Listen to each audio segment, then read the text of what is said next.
Kitana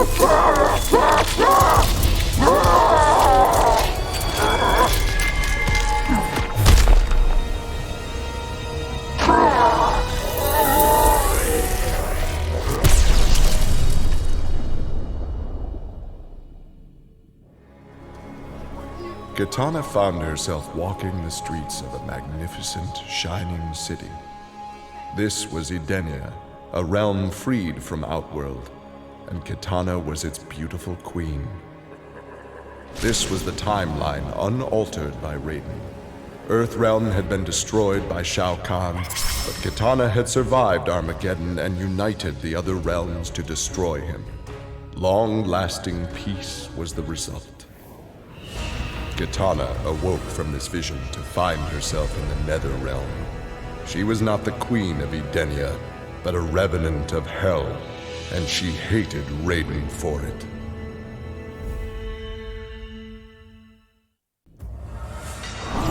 With Shinnok defeated, Liu Kang explored the Nether Realm, a world that, without Shinnok's controlling power, had descended into chaos. Liu Kang was no sorcerer or elder god, but his fighting skill was more than enough to beat Netherrealm's demons into submission. Liu Kang realized that Netherrealm was his for the taking, and that ruling appealed to him. He would assume Shinnok's throne and ponder the conquering of other realms.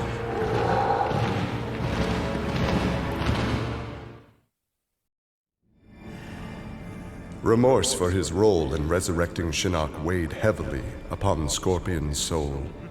His desire for vengeance had brought Earthrealm to the brink of destruction. Scorpion offered to perform harakiri to atone for his offense. But Raiden suggested a more productive alternative. Instead of death, Raiden sentenced Scorpion to life.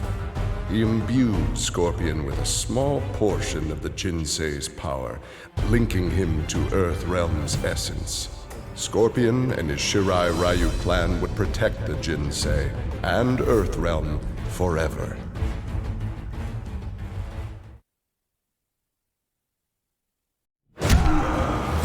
Johnny Cage's life had turned out to be stranger than any science fiction film, but he knew the final scene was approaching. With Raiden's direction, Johnny was able to sail to Shang Tsung's abandoned island fortress, where his adventure had begun, to contemplate his future. Amid the rubble, Johnny found an ancient tome. Its pages revealed that Shang Tsung had unraveled the secret to Edenian long life. Johnny Cage's retirement would have to wait.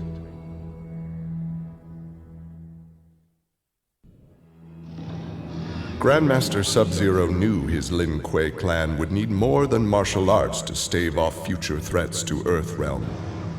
In the frozen reaches of Outworld, he found the answer: a female frost dragon with a clutch of eggs. With his ability to freeze, Sub-Zero hatched the Dragonlings. They accepted their Lin Kuei masters and their training as combat mounts. With a force of dragon riders, the Lin Kuei's ferocity became legend.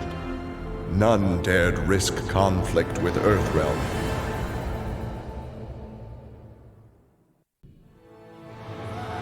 Cassie Cage's impressive victory over Shinnok led Raiden to give her a new important task: hunting down a soul stealer.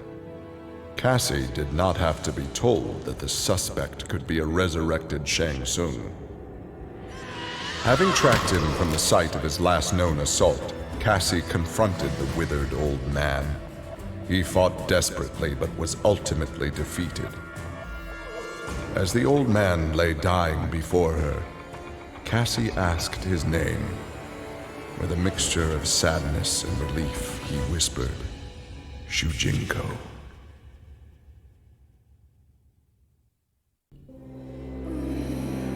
Overcome with exertion, Mileena collapsed and felt her soul gliding through the ether. She awoke in an incubation chamber. Nearby were countless others, each containing an exact copy of her. Mileena found she could read each being's mind and they hers. They quickly realized the benefit of so many fierce warriors sharing one mind. As they plotted revenge on their enemies, the architect of the Mileena's awakening laughed quietly.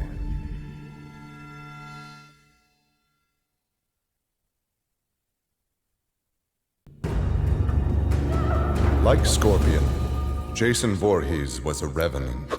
A vengeful spirit returned to life. Hundreds had fallen victim to his bloodlust.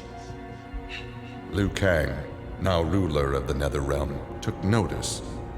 An immortal killer like Jason would be useful in his plans for conquest.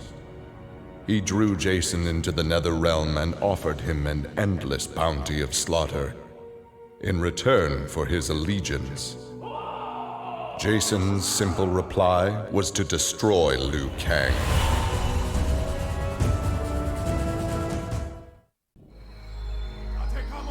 After his incursion into Earthrealm, Kotal Kahn had become a prime target of Special Forces surveillance. Jacqui Briggs was assigned to monitor his activity. Jacqui followed Kotal Kahn to an equatorial jungle, where he entered a hidden pyramid. Inside, he retrieved a glowing crystal skull. Jacqui attacked the Emperor and raced away with the object. Jacqui was praised for her work, but couldn't help thinking her interference was what Kotal Kahn had wanted all along.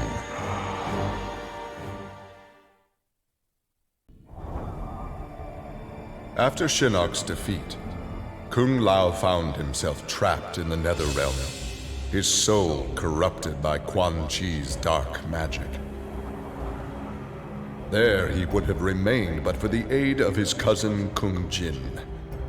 Together, their Shaolin strength repelled the evil sufficiently enough for Kung Lao to escape that dark realm and control his inner demons. Compromised but not lost, Kung Lao now exists as an agent of vengeance. He will show evil no mercy.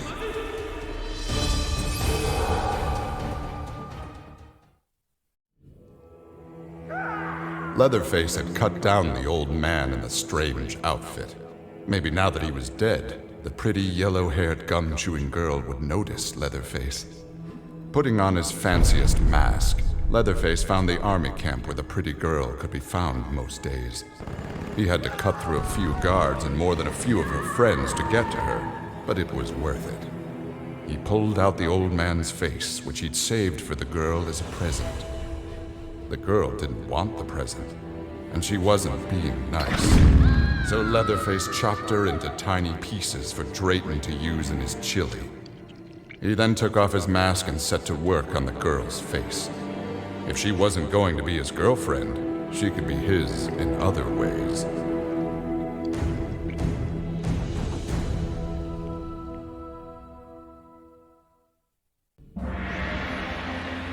After millennia of fending off Earthrealm's enemies, Raiden began to wonder if defense was the best path to peace.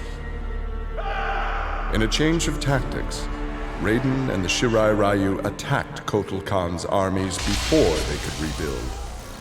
They decimated the Emperor's forces, leaving Outworld at their mercy. The victorious Raiden claimed dominion over Outworld. The first of many threats to Earthrealm had been removed.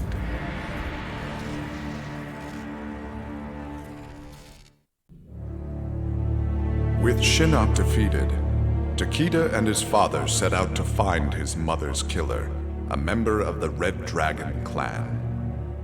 Special Forces tech enabled Takeda to locate the clan's base and disguise himself and Kenshi as they infiltrated their ranks.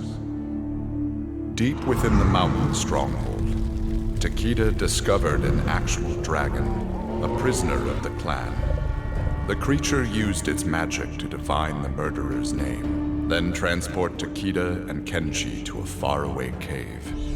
There they discovered a man encased in a stalagmite. The dragon had said this man would also have reason to confront Su Qin's killer. Takeda began to free him.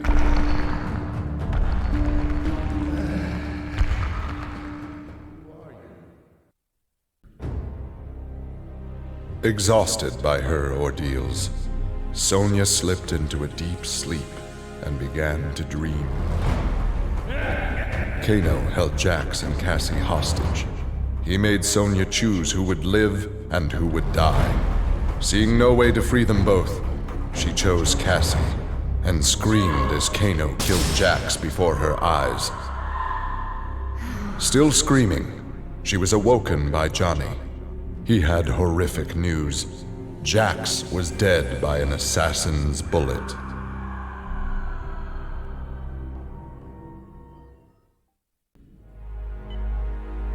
After Shinnok's fall, the hospitalized Johnny Cage asked Jax to fill in as leader of his squad. Jax agreed. It was a chance to spend time with and protect Jacqui. Boarding their transport after a routine mission, Jax's greatest fears were realized as the mercenary Erron Black sprung from the cargo bay and fired on the young heroes. Fortunately for Jacqui and company, Jax's quick reflexes and bulletproof arms deflected the assassin's rounds. Jax quickly subdued Black, then slipped into shock as a red stain engulfed his chest.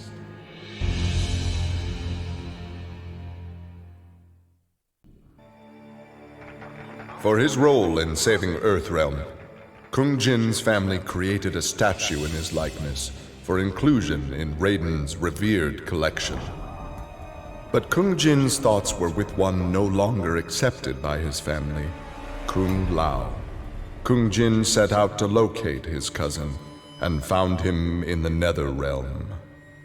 Raiden believed Kung Lao's tortured soul was forever trapped without Quan Chi's magic to free him. But Kung Jin knew the Shaolin were stronger than any sorcerer's spell.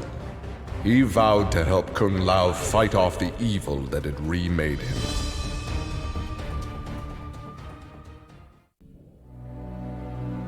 Quan Chi had long been a servant of Shinnok. His role in freeing him from imprisonment had not gone unnoticed by the Elder Gods. Shinnok was no longer a threat, but Quan Chi's actions had given rise to a new power. After much deliberation, the Elder Gods contrived a plan to rebalance this power before it grew further. Free will was burned from Quan Chi's soul and replaced with a single directive. He must kill Raiden.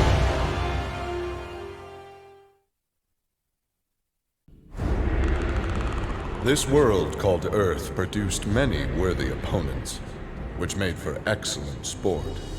Some possessed a power previously unknown to the Predator's race, sorcery. The Predator sought to harness this new power for use in his conquests. He analyzed a trophy from a recent battle and eventually discovered its secrets. With the power of sorcery, the Predator was unstoppable and decimated whole worlds single-handedly. He had become the apex predator. The alien tore through Shinnok's flesh, reducing him to a bloody pulp. The creature then returned to its nest in Outworld. It continued to venture forth looking for suitable hosts for use in establishing a new hive. The alien found more than a few intriguing species and dragged them back to its lair. Once a queen had been spawned, the alien's new hive multiplied quickly and spread unchecked throughout the realm. Emperor Kotal Kahn attempted to save Outworld in a desperate final attack on the alien's main nesting ground. The attack failed. Outworld belonged to the aliens. Kotal Kahn returned to Outworld determined to rebuild his forces. But Raiden defeated him in a surprise attack and claimed dominion over Outworld. Desperate, the Emperor called upon the Elder Gods to aid in preserving his sovereignty. They granted his request, invoking the most sacred of contests. Now, once every decade, Kotal Kahn must enlist his greatest defenders to face Raiden's challengers in mortal combat.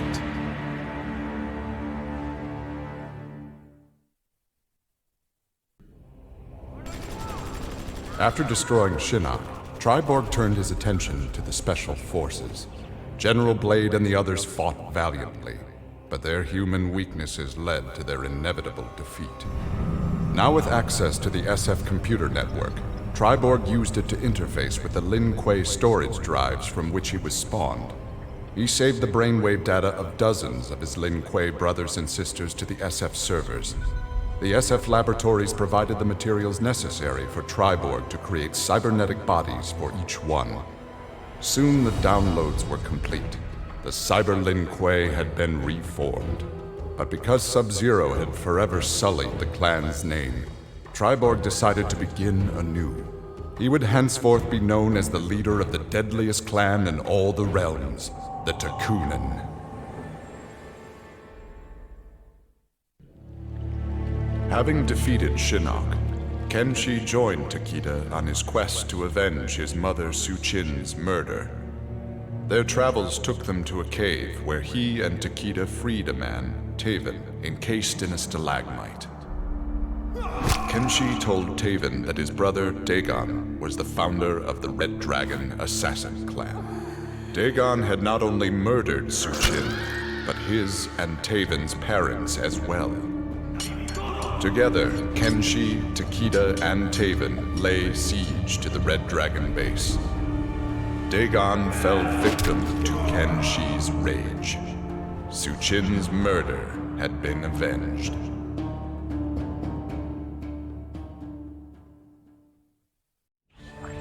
Alone once more, Ermac searched the labyrinthine corridors of Shao Kahn's old fortress, searching for the source of a faint voice calling to him. Suddenly, a wisp of dust brushed his chest, wrenching free one of his many souls. The dust took the form of a man who began to consume soul after soul. As the weakened Ermac stared helplessly, he recognized the mysterious figure. The sorcerer Shang Tsung, returned from death.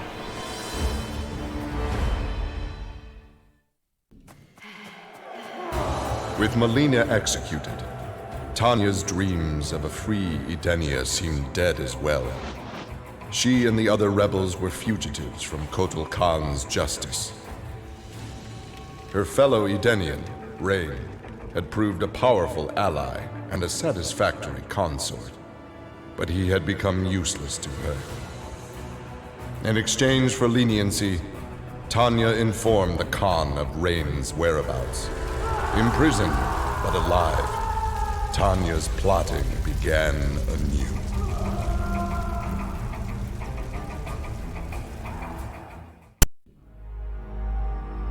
Nearly 150 years ago, Erron Black had been hired by Shang Tsung to assassinate an Earthrealm warrior. In return, Shang had slowed Black's aging process. He could therefore afford to be patient. If an employer wanted someone dead, they would be in time. A team of young Earthrealm warriors had caused Erron Black's current employer, Kotal Kahn, much inconvenience. With the patience of a viper, Black eliminated them all.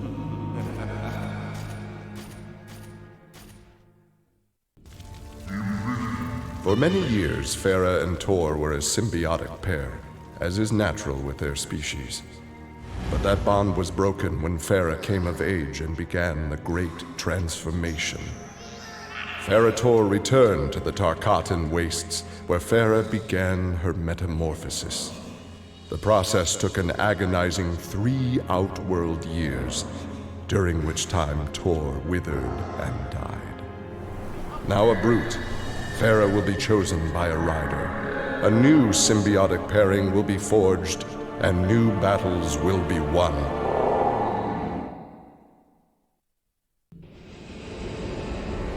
Having learned that Outworld was now protected by the Mortal Kombat tournament, Rai Cho returned to defend his homeworld. He was no friend of Kotal Kahn, but no realm deserved subjugation.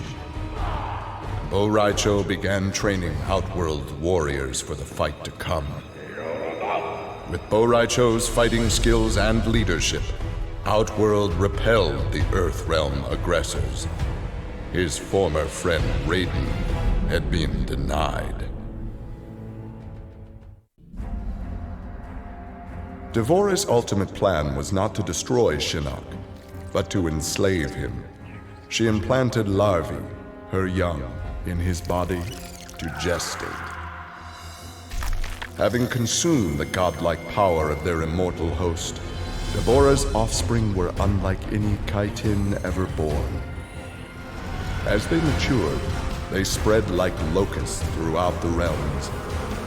Her army of Chitin super drones brought glory to Devora, their beloved queen, and destruction to all.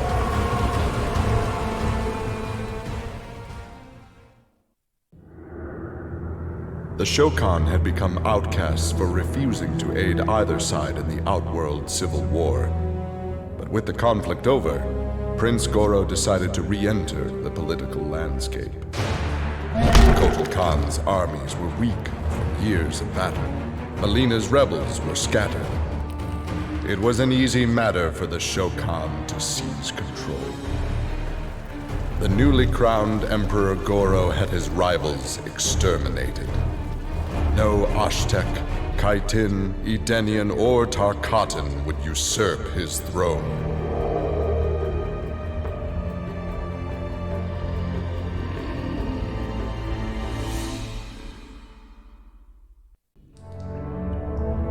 Standing over Shinnok, Tremor reveled in his power. Much had changed since the Black Dragon's excursion to the Dream Realm. Kano had sent Tremor's team there to retrieve a psych bomb to be used in Kano's theft of Shinnok's amulet. Exposure to that realm had increased Tremor's power and expanded his mind. He would evolve into an earth elemental, a demigod whose power would rival that of Raiden and Fujin.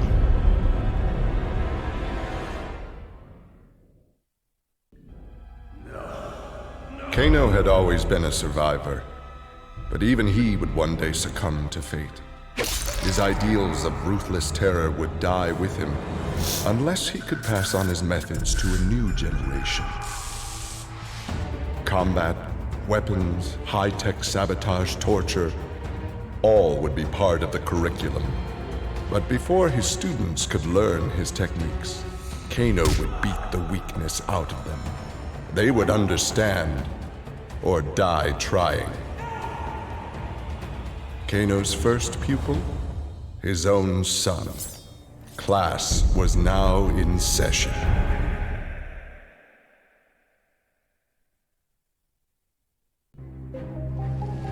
After Shinnok's defeat, Reptile was ordered to Earthrealm by Kotal Kahn to assess the damage. Such intel could prove useful in future conflicts. Stumbling upon a collapsed cavern, exposed during the crisis, Reptile was shocked to see raptors emerging from within.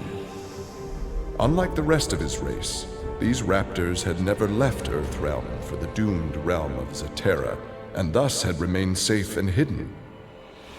Alone no more, Reptile vowed to remain with his rediscovered people and reclaim their Earthrealm homeland.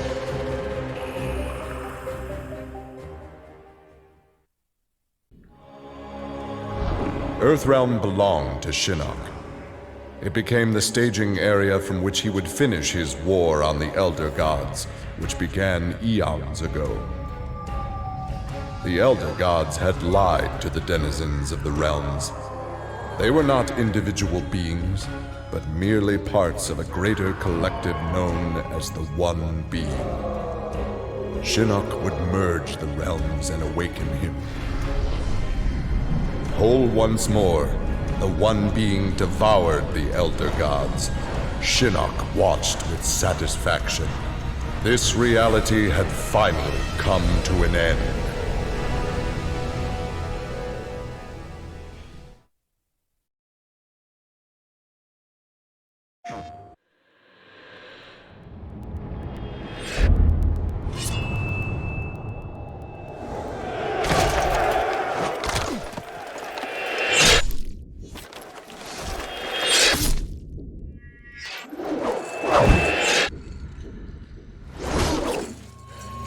Vengeance has never been so beautiful.